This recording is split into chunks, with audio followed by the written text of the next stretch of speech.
Әйгерім осы ұзатылады деген күннен бастап қобалжулар болды, кішкене.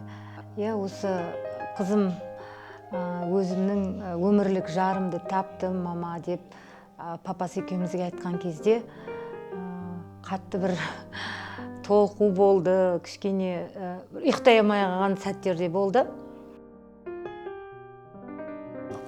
Жүрегім жылт бергендей қылды.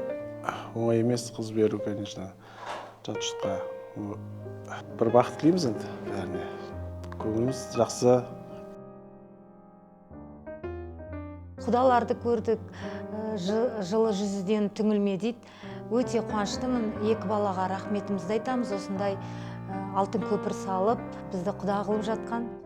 Біз бірінші той болмасқанша деген қобалжу бар, көп білмейтін нәрселеріміз бар дегендей. Көп үлкен рахмет айтамын ағайын туысқандарыма.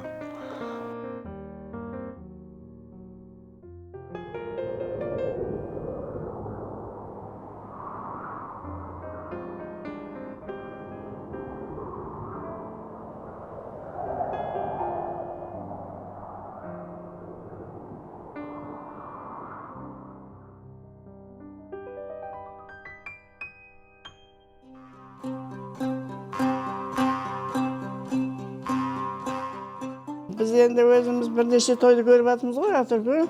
Мынау Шақанның бірінші тойы, бірінші қызығы. Аллаға шүкір, осы күнге жеткізгеніне көңіл босап қалды ғой.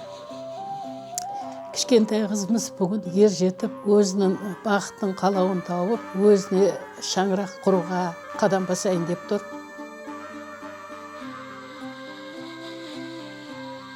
Мен Жақан төремен Раушанымның тәрбиелеп өсірген Әйгерімнің қызым, менің немерем, бірінші алғашқы қызығым.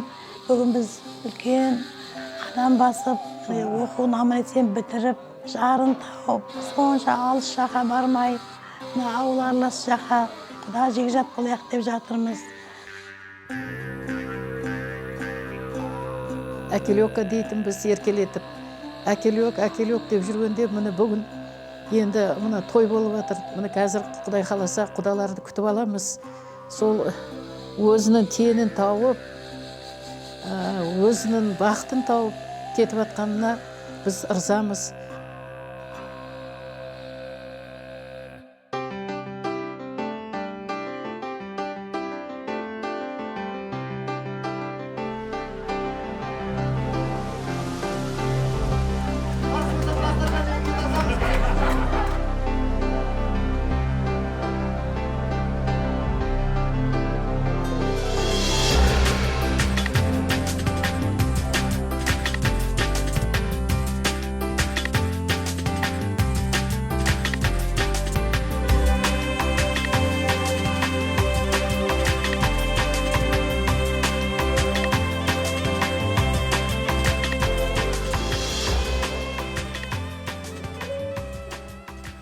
Алла қаласа қызыма ақ жол тілеймін. Сол күйеу бала Сатжан екеуі үлкен бәйтеректей отбасы болсын деп тілеймін. Мына Әйгерім қызымызға тек жолы ақ болсын дейміз. Алдындағы ата әжелері бар, соларға Алла жолын берсін дейміз. Солардың жасын берсін дейміз.